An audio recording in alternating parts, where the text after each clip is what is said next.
I watched Roman versus St. Francis. I watched. How was the guard matchup in that game? Honestly, It was terrible. It was. Well, how can I say it? It was a disadvantage for some reason. The one guard took extreme advantage of Roman Catholic guards. Ace Baldwin, who at that time was looking like an All-American. I thought he was going to thrash Newman, but Hochberg and Miller really slowed them down. I mean, there was, I would say, a tie. The other guard is why they won. The little left-handed guard, I don't know who he is. He's phenomenal. They beat Newman in overtime by 2. That was a hell of a game. Newman stood up for the city and held us down because St. Francis was trying to run through our city. No. honest assessment. That's right. All right. Let's just let's kick it off then. I'll start by just saying this is our first attempt. Black Cajun Sports is having a virtual show. We wanted to quickly come together and have some.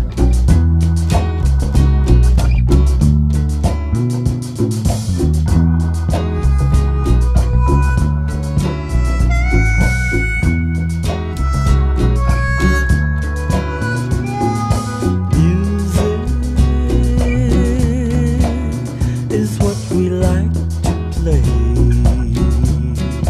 To Paul and about Paul and work with Paul and dealt with Paul with each other to some degree. And I think today is just a really good time to try to get some thoughts out there for everybody else to try to broaden, I think, the picture that people may have about our friend. I was just on another Zoom meeting and it was probably 30 or 40 Division I coaches.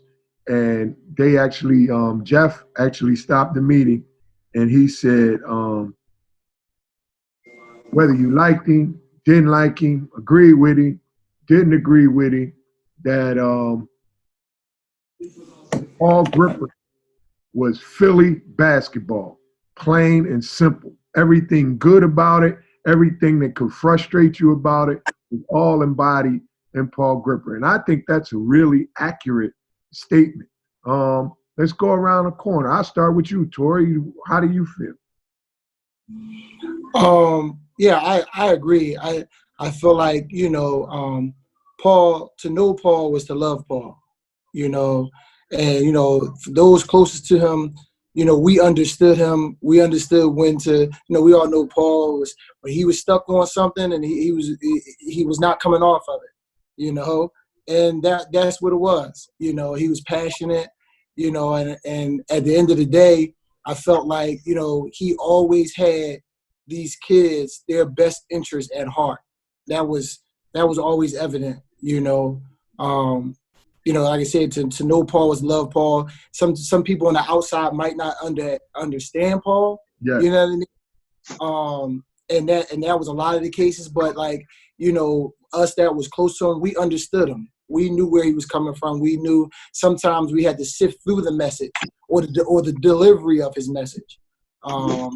And that's what was, I think sometimes people didn't know how to, take his message and really see what he was saying instead of the brass part of it, Sam, you dealt with him probably the most intimately with regards to like all the kids. I know y'all guys had those, and how he understood Philadelphia basketball and do you think Paul understood how significant he was to this overall community and how important a role he played? Dale, constantly, I would tell Paul how important he was to Philip. That's why I tried to get him to report quality, good news rather than, selfish news. So, Paul had a tendency to lean towards things he liked. Mm-hmm. He enjoyed certain guys over other kids, and he would get guys to play for him. Pretty much everybody played for him at one time or another. And almost if you didn't play for him, he didn't criticize you, but he definitely didn't talk about you. I mean, Paul was a very biased talker, but that made Paul Paul because he wasn't afraid to talk about people. And it was never, first of all, he was well educated. I mean, I don't know you know, if you know Paul's background, Paul is well-spoken, Yes. educated, knew how to talk to people. You better have your spell check on. I mean, it was funny because if I spelled something wrong, he would be calling me, yo, you spelled this wrong. And, you know, when I first got on Facebook, there wasn't no spell check. There was no edit button. You know, so I'm putting shit up. I got to take it down and put it back up because Paul Griffin told me I spelled something wrong. You know what I mean? And that's how we became friends, because he was always so critical about what I would say or what I was doing to a fault. Like, you know, at first I didn't like him as much because he was cocky. You know, I was like, oh, who this cocky dude coming around me, telling me he had the best teams ever. You know, and I tolerated him because he was entertaining to me. Then I was like, I don't really like this guy. But, you know, just like Tori said, once you got to know him, oh, he was my daily entertainment. He was literally one of my best friends on and off the court. Like, people don't understand, our relationship grew. Now, I'm Johnny come lately because I didn't see him with all the Reebok, and, you know, I saw him, but I kept my distance from AAU at that time. But, you know, I was Johnny come lately as far as the last couple years, getting to know him on and off the court, knowing his life and talking about old school stuff, and we related to a lot of stuff. And honestly, he was one of my biggest fans. Like, he remembered me playing and talking about it. And you know, I love guys that can relate to how you used to be a player because they make you feel good. And that's what I look at Paul, as a feel-good guy, always there to lift you up, always there to comfort you, you know, telling you don't worry about if you say something wrong, don't worry about if you're wrong. And he taught me a lot about just being on Facebook, and made me very comfortable talking on Facebook because I wasn't doing lives and all that other stuff until Paul started doing it. You know what I mean? So he led me down a lot of streets and never steered me wrong. So, Howard, let's go with you, because let's talk about his significance to Philadelphia AAU basketball, especially at the middle school level. And I knew of Paul. I didn't really know him that well, and I really didn't have a good sense of how significant his teams were at their very best. How good were those teams, and how was it when Paul would come in the gym with those teams, Howard? What are we talking about? What was that experience like? Well, you know, Paul was always outspoken, like Sam said, cocky. So he came in the gym, and you knew Paul was coming in the gym with his squad, and it was no mercy on any team. I told you the other day, we were out training one time, and I had to pull Paul to the side. He beaten up on the team from Lehigh Valley by 50. It was 50-2, and Paul was still pressing. All the parents were sitting there, you know, complaining, and Paul, Paul, yelling and screaming, get him. I'm like, Paul, they're never going to come back to your tournament if you beat them by 50, beat each team by 50 to 70. And he was beating teams by 50 to 70 points sometimes. So, Oh, he beat us by 90. That's how I got a taste of his 7th grade team. We up in I don't know, somewhere past King of Prussia, this little gym, beating us by 90. And I never forgot Godfrey, I forgot Godfrey's last name. He went ballistic. He went to fight everybody. And Paul kept his head. And I'm like, you know what? I respect it. He whooped our ass, but you got to respect him for it. Because I never got an ass whooping like that. Now, Eric and then Tori, you guys have raised two of the better players that we've seen the last 5 or 6 years in the area. And I know that Paul is your friend.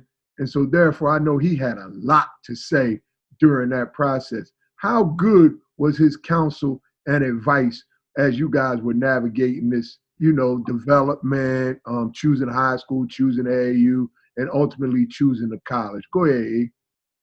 Well, I just wanted to, Sam and what Tori was saying before was just so funny to me because it was so true to Paul.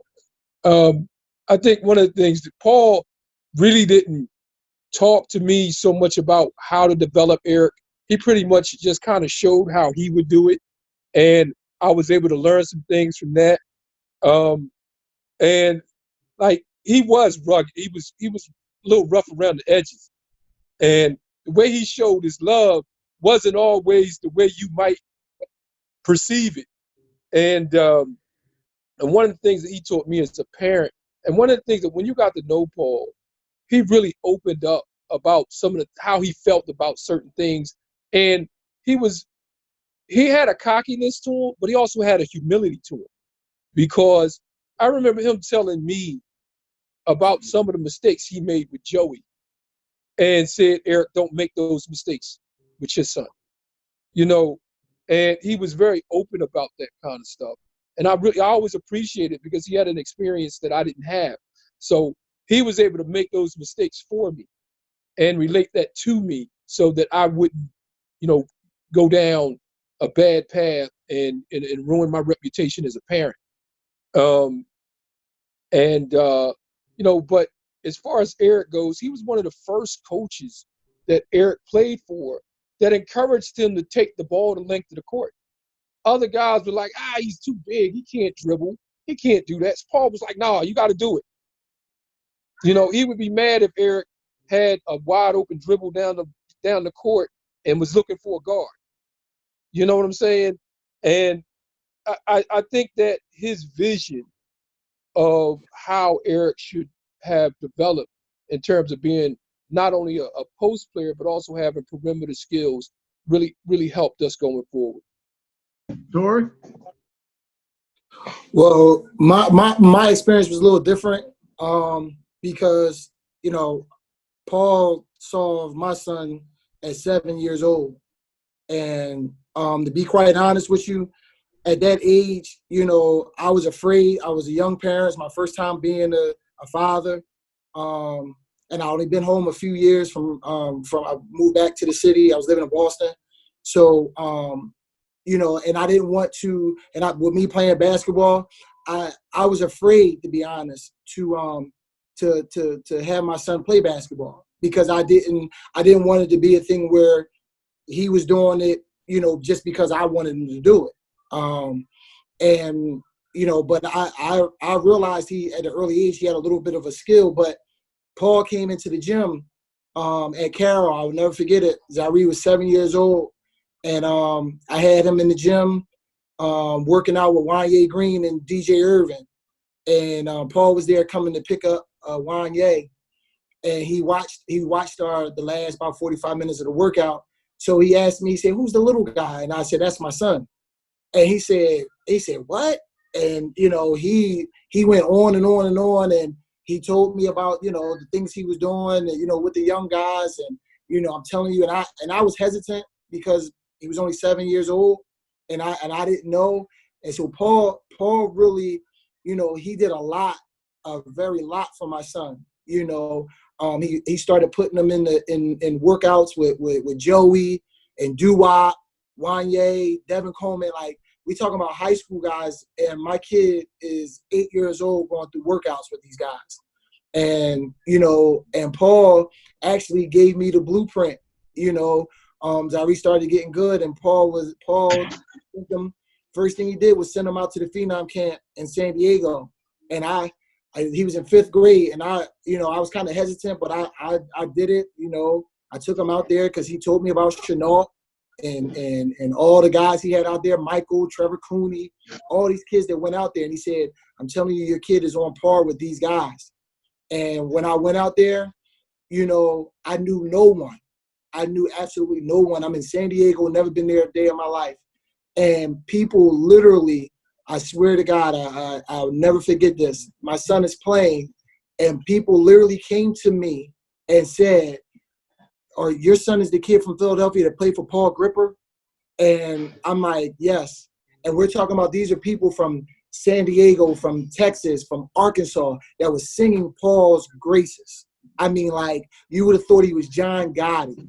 They were really speaking so highly of Paul. And it was just like, wow. Like, and we're talking about parents, other coaches from other programs. Like, it just was, I've never seen anything like that. And so Paul, he literally put us on the fast track, and we were John Lucas camps and all this stuff at an early age. We're talking about in the 6th grade, 7th grade, and just by the grace of God, he was able to survive and finish these camps, top 10 and whatever. But Paul literally was instrumental of telling me where to send them and how to do it. And when Zaire started playing for him, he literally pulled a lot out of Zaire. Zaire used to be timid. He made Zaire, for lack of a better word, he made him a dog. He was aggressive. He hollered at Zaire a lot. I didn't like it, but what I used to do, I used to walk away because, my thing was he's coaching him, and he always told me, let me coach him, and a lot of the time I didn't agree with his methods at times, but you know what? My kid was a better player for it, and I thank him, I thank him for it. Howard, in talking to Paul, one of the things that really frustrated him was that he was able to put together a really almost legendary middle school AAU program. And then once he put those kids together and they had all of that success, people started coming along and they basically just poached his roster. They snatched his kids. And Paul really was bitter about that. And he never really was able, I don't think, to forgive these guys. But it was kind of just the way the business is run, Howard. Like, were you watching it when it was happening, when those guys were really coming around and trying to take his players? Did you talk to him about what he could have possibly done to keep his players or be involved in deciding where they would go, or just make that whole process a little smoother? Well, I watched the whole process. Hold on 1 second, I watched the whole process, and the problem, because Paul cared so much about his players, and he handpicked each and every one, and he, at one point he was, the top program around. So, as some of the other programs, started to develop, they came in with their pitch and, would take, Paul's best player. I know the one that really hurt him a lot was Gilchrist. When he lost Michael Gilchrist, Paul was really devastated. And, he, because he put a lot of effort in with his kids. He practiced with them, took them everywhere, and promoted. The biggest thing about Paul, if he liked you, he was going to promote you no matter what. He was going to promote you. He was going to sell you across the country, and, losing any of his kids really hurt him. That, Paul and I used to get into it all the time about him just promoting kids and just saying all kinds of stuff about kids. And you understood, though, that it came from a place of tremendous loyalty to those kids. He wasn't really trying to put other kids down, but he really wanted to make sure he lifted his kids up. I don't want to jump in, but what's the crazy thing is, with that being said, look at what guys are doing out here now with kids. You know what I mean? Like, people sit there and might want to ridicule Paul for the way he might have rolled for his kids, but like, these guys that's out here that's pumping kids and stuff like that, they're doing the exact same thing. I think to be quite honest, Paul might not have his delivery is not what a lot of people like. You know what I mean? I think a few people didn't like his delivery, but at the same time, I'm watching a lot of guys out here right now that's doing the same thing. I agree, Tori. So, Sam, I think what Tori is really hinting at is that Paul really, in effect, changed the way a lot of this stuff is done, and we don't give him a lot of credit. You agree with that, Sam? Well, Paul was the king of social media. That's what people don't understand. That's how I knew who Paul was, because when Facebook first started, he was one of the first basketball guys, talking about basketball. He was on Instagram. He was on Twitter. Guys across the country that I would talk to would ask me, what's up with this gripper guy? What's up with this gripper guy? And he was part of that change of the guard. You know how the NBA had a flat period from Jordan, and here come the next guy? We had that same thing from Kobe to the middle 2000s, it got kind of slow. I mean, Howard had the best teams, for probably about 10 years after the Kobe days. And then here come, I resurfaced. I mean, I was studying at the time, but I resurfaced. Here comes Schofield. And then with the young guys, here come Gripper, open run. He would have open run. He dominated the young kids market. Now, I agree with everybody. Guys came in and plucked their teams. But understand, Paul was part of that sneaker company deal that came in and turned everybody's heads because he was with Reebok. And Allen Iverson, and he had the braids, and Joey had the braids, and I'm gonna tell you, Sam, you're 100% correct, because when I first started in high school coaching, I walk into that gym with these kids, watching these kids, and you're talking Michael, Joey, Wani, Duwop, right?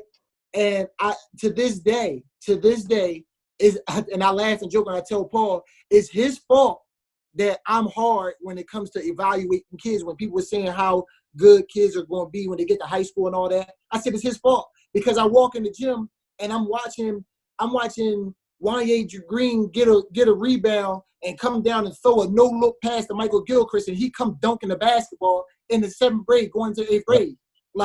This is what he had in his gym. And then when I go watch them in tournaments, I laugh and joke. These kids, I've never seen these kids wear the same uniform twice or the same sneakers twice. We're talking about 7th to 8th grade kids that's decked out Reebok head to toe with every pair of Iversons, every pair of colors. You know what I mean? Like the big shorts, everything. Nobody was doing that. Nobody was doing that. Like, and it's just like, wow, like this, it was totally different from the norm. It was totally different. And like you said, when they came plucking, and Paul and I have had long conversations about all of that. You know what I mean? And I'm not gonna go too deep into it, right? Because that's his story to tell. But I was around and I seen that when those guys were in the 7th and 8th grade, and I witnessed that. And Paul, to this day, he would say, I wish I would have did things a little bit different.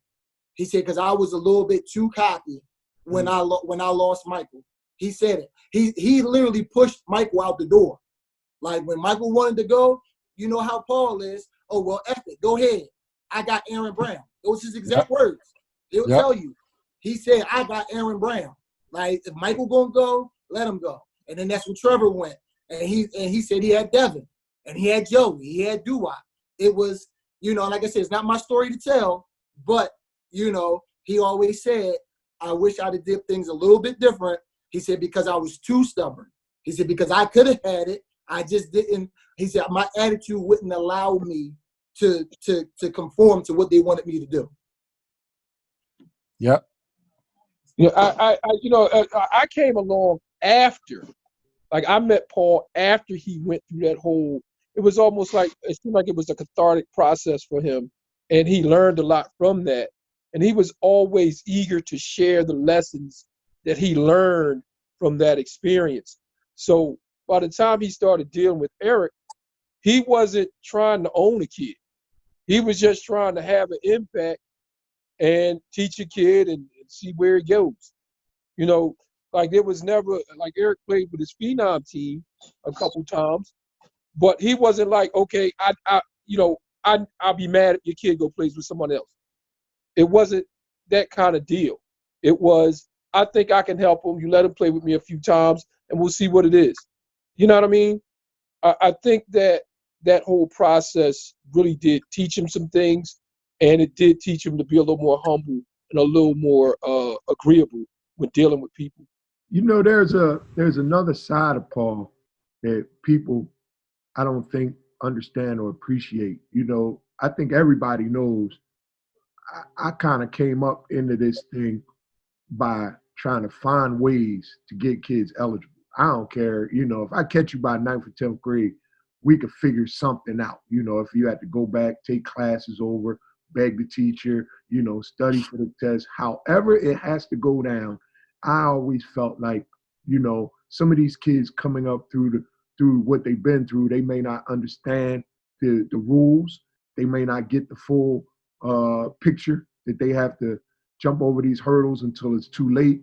And I would try to accommodate them and help them.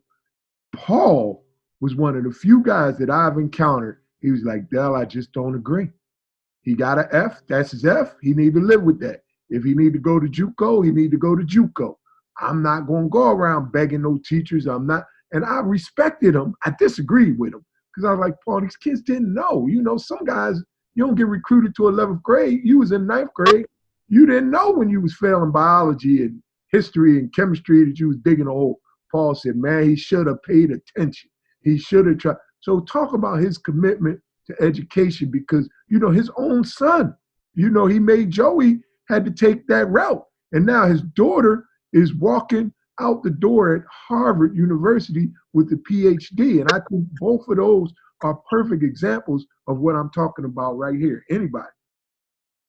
Well, I think Paul, my bad, Tori. I think Paul is the ultimate parent. I mean, I'll be honest with you. For a guy that couldn't give a lot, he gave everything to his kids. And I admired him for that. Me and him talked about that, you know, all the time. Like, you know, he loved Joey. He loved his daughter. He was proud of him.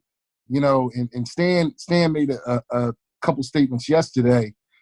But, you know, people didn't understand Paul wanted to give more and just wasn't capable physically and financially to give them everything that they wanted. And, you know, his claim to fame was, if only I could have done this differently. And I'm like, you know, Paul, you're right. If you could have done it differently. And this is right around, you know, 7th, 8th grade with Chris Inge and Alan Powell and a young Zyree. You know, he started bringing kids over to me. And, you know, we used to talk about the good old days. And his complaint was if I can redo, you know, with some of the kids that I had and tried it, you know, and it was a very hard time because he didn't have the money to do his own AAU team. He had, you know, some very good kids. He didn't have the best kids, but he had talented kids. And he just kept working with Chris and Lucas and Zyree, kept bringing them around different programs, different people to help rebuild where he wanted to get to. And I swear to you, he was almost there. He was right there, and people, and I'm not saying one person, a couple people closed the door on him where he couldn't, you know, he didn't have the resources and all the little stuff that he needed to go back in it. So I kept telling him, I said, Paul, if they're your kids, they'll always be your kids. You know, and I had to applaud Chris and Alan because, and Zyree, they always stayed loyal to Paul. You know, no matter who they played with, they always gave him credit. And I'm going to tell you something, Paul Gripper is the king of pictures. He is the king. He is the best that ever did it. He must have had with taking pictures of kids at all ages. You know what I mean? He is the king. But I'm going to just say, like, you know, as far as his kids, you know, like, I was there. I watched Ashley play games at Arcadia. I went over and seen her play at Arcadia. A lot of people don't even know Ashley played too. And she was fiery. You know what I mean? She was a good guard. Like, I watched her. It was funny to see, like, she had the Joey and Paul in her. Like, you know, and, you know, Paul, he loved his kids, man. Like, his kids, you know, I didn't even, you know, when people use that term daddy ball, like, when I first went to see those guys play at Cobbs Creek, when I went there, I didn't know Joey was his son. Like you could not tell Joey was his son. And if anything, if you want to say daddy ball, as time got older or went on, and, you know, him and Maurice Watson, Big Maurice, you know, I was coaching with those guys, and both of those guys in the same boat. I watched Paul coach Joey, and if anything, he was harder on Joey than anybody else. Like, yeah. I mean, it was to the point where it'd be games, Joey turned the ball over one time, he's snatching his ass out the game. Like, he ridiculing him. Like, it wasn't no favoritism. Like, if anything, like, and I used to try to not cross my line, I would say to Paul, like, you got to give him a little more rope. Like, you know what I mean? Like, he just was really hard. Like, and so it was no daddy ball with him, man. And he revered his kids, man. I like his relationship with Joey and Ashley, and even Paulie. I met his other son, Paulie. Like Paulie is an awesome kid as well. Like, you know, Paul loved his kids, man. Like, and the highlight was just playing 2K with his kids. Like, you know what I mean? He loved playing 2K with Paulie and Joey, or he'd get online and play with Zyree or Chris or whoever, or pick up the joystick. He would play. Like, you know, he was a different side. See, I came along later than you guys, and Paul would constantly. First of all, the passion he had for his kids came through immediately. But he counseled me in how not to let that passion get in their way. How he had learned from, you know, sometimes that passion made the road a little more difficult for his kids than it had to be. And again, I learned a lot from him in terms of how to be a sports parent and, you know, support my child without getting in the way, so to speak. So again, I appreciate Paul being humble enough to share with me the mistakes or things that he felt like. It's hard to say they were mistakes because, you know, his kids came out pretty good.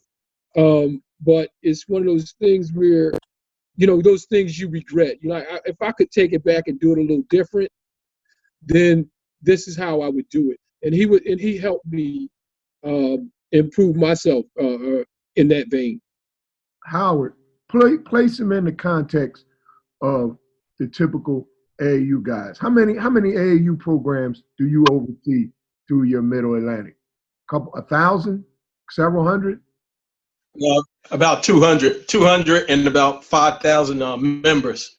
Okay, so when we talk about, and we all know how Paul did it, he would just get in the van and drive the 4 hours. You know, he ain't had no money. And kids eating, he not eating and all of that.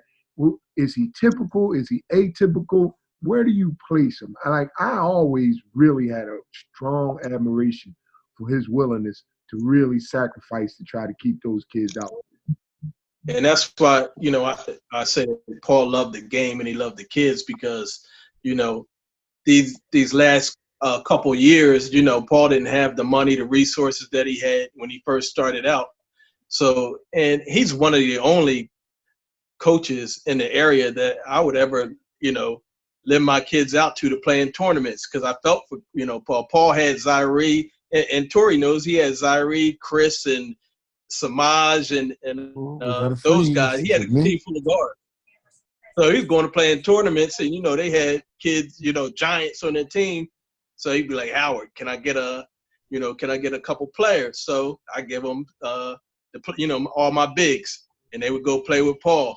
You know, I'd be tired after a weekend. We'd come back from, you know, playing down south somewhere and come back.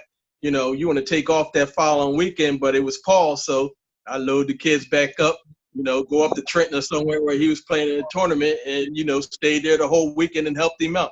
Even, you know, helped the kids, you know, fed the kids and everything. Because, like you said, Paul didn't have it, but, you know, he was just a friend. You know, it was only a couple. Like I said, I think over the years, there's only two coaches that I've lent my kids out to. It was Paul and Sam. So, you know, because they were comfortable. They were comfortable with Paul. And another thing, like Paul just let the kids play. Just like Eric said about Big E, he was one of the only coaches that was on the side with me that, you know, that agreed that Dante could handle the basketball. So it was not that, you know, if Dante wasn't getting a lot of touches or something like that, he would actually say, yo, go back and get the ball and make him dribble the ball up court. So, you know, that was one of the things and it helped Dante out, you know, his confidence and everything else. So, and he loved playing with Paul. Well, guys, my phone is dying. So I just wanted to share just one more thing. One of the things that Paul said to me that I'll always remember, and it was in his way of helping me without, you know, he wasn't about coddling. That wasn't his thing. And one time we were talking, and he said, Eric, just stop. Look, you sitting there telling me how good your son is, but if you're the only one talking about him, then he ain't that good. And I thought about it. I said, you know what, Paul, you're right. I need to fall back and let game speak. And, and that's what I did from that point forward. So I always appreciated him being candid, frank, and pretty, just straightforward. And that's how he showed how much he cared about me. Appreciate you, E. Thanks, man, for coming on. Yo, All right. one more thing, just to talk about his dedication.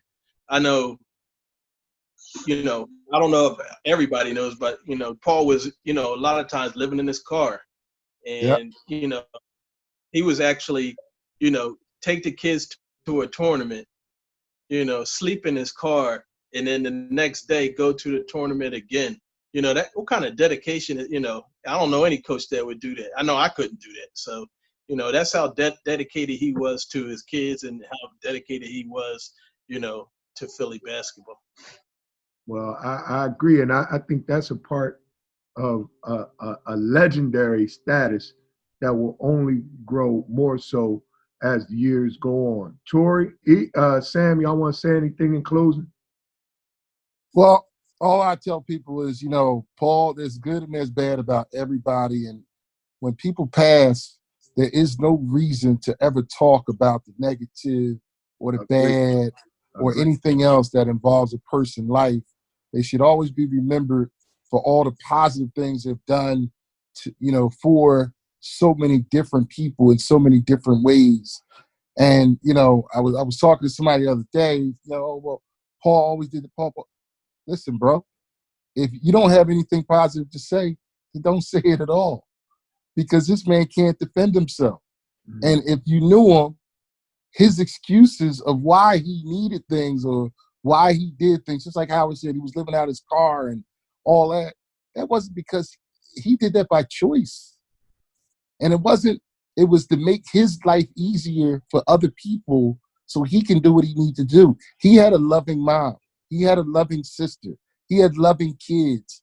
He had loving friends. He stayed over my house a couple times.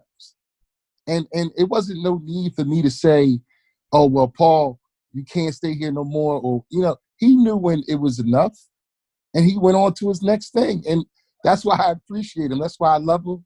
That's why I'm going to miss him, because daily he gave me something to talk about. Every single day he gave me something to talk about. And he was my form of entertainment. So I'm going to miss that dude, man. I really am. Tori? I just say, Paul was a friend of mine. Just like anybody else, it was things we didn't agree on at times, whatever. Paul would stay on his end, I stay on my end. But at the end of the day, he always knew I was there for him, no matter what.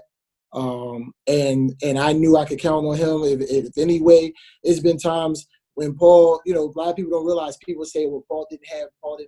But when Paul did have, Paul first one to call you up, hey, come on, let's go do this. Or I got you. Come on, let's go have a meal. Paul was a sharing guy, man. And I'm always grateful and thankful for the fact that, he came in my life and taught me a lot of things. As a young father, I watched him with his son, his daughter. Those things, helped me along the way.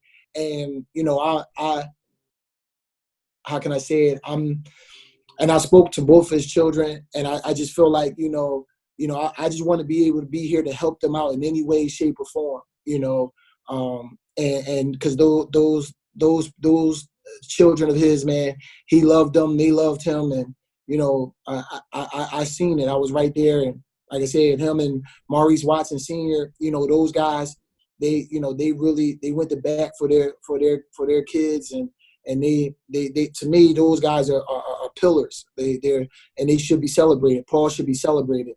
When this all is over, this Corona stuff shuts down and we loosen back up or whatever, I feel like, the city needs to celebrate him. I hate to use the word mourn. I don't want to mourn. I think we should celebrate. He needs to be celebrated. You know what I mean? Yeah, people got to realize he was not healthy. You know what I mean? A lot of people assume it was that Corona. It wasn't Corona. Yeah. It was true health, heart, and blood pressure, and these are things that I think everybody has to know, that when your body says call 911, you better listen to his body. And between us, Paul called 911 earlier that day. Right. And he probably should have went to the hospital, but he thought he had the right medication, and he played doctor, and he passed away that evening. And a lot of people don't know that. A lot of people don't know what happened and everything else, but that's what happened, and, it's sad to hear that he passed away alone because of this coronavirus stuff. But, just like Tori said, we need to celebrate him after it's over, put a weekend away, Paul Gripper weekend, tournaments, beef and beer, raise money, because, say what you want, Joey don't have everything in life right now. Joey trying to take care of a lot by himself, and say what you want, Paul helped take care of his kids. And, we need to help his kids, until they get a little bit more, comfortable with this situation, that, they got something to eat, they got somewhere to go and something to do. And it's tough because it's a tough time with this coronavirus stuff. So I agree, Tori, we need to do something. Well, I really want to thank y'all. I think that we needed to, I appreciate having you, Del. Appreciate you, bro. Thank you for having us. The whole Thanks a lot. thing is about our narrative and who controls it. And, I as we've lost a couple of people, I'll make sure that I try to write something that I think represents our viewpoint, and people are always stunned, that, it's so much nice things to be. I'm like, that's how he was seen. Like, I'm not making this stuff up. This is who he is. And, I just thank God that he gave me a gift to be able to put that stuff down on paper like that. And, when I wrote that thing I wrote on Paul had over 3,000 views in 24 hours, man. People were sharing it left and right because they knew that in reading it, that's who Paul was. That's the Paul they knew, because that was the basketball Paul. And Mo Watson put some stuff out more, on the human side of Paul and what he meant to him as a friend. And I'm going to try to figure out a way to edit this and put this out so people can see how you guys felt. And I really appreciate it. And until they let us all back outside, man, we're going to have to come at least once a week and do some talking and do shows like this, because I think, people are thirsty for good content, and I think you guys give it. Hey, the way your man talking, May 1st, that's what he talking. Yeah, well, you go out May 1st. I don't know if I'm going. I'm not going nowhere May 1st. I tell you that right now. I'll be right in here May 1st. I might still run to the store or something, but I ain't doing it. Your man, I'm watching CNN right now. He talking about May 1st. I don't care what y'all say. Yeah, he ready to get them stocks popping again. Let him go ahead and do that. We get to have Hoagie Fest and all these one-on-one things these kids talk about. They got that. They won't, just to wrap it up. Unless they streaming it, I won't see it, baby. Me neither. You have to honestly say Philly is one of the most entertaining basketball cities in America. And that's our next topic, man. The way these old guys is now going at it, man. We really got, I think, perspective, man, because that ain't good. So, we get a grip on it, man. We got to get some type of grip on it, man. Until next time, fellas, I appreciate y'all, man. All right, man. Everybody stay safe, man. Stay safe. All right. See you guys.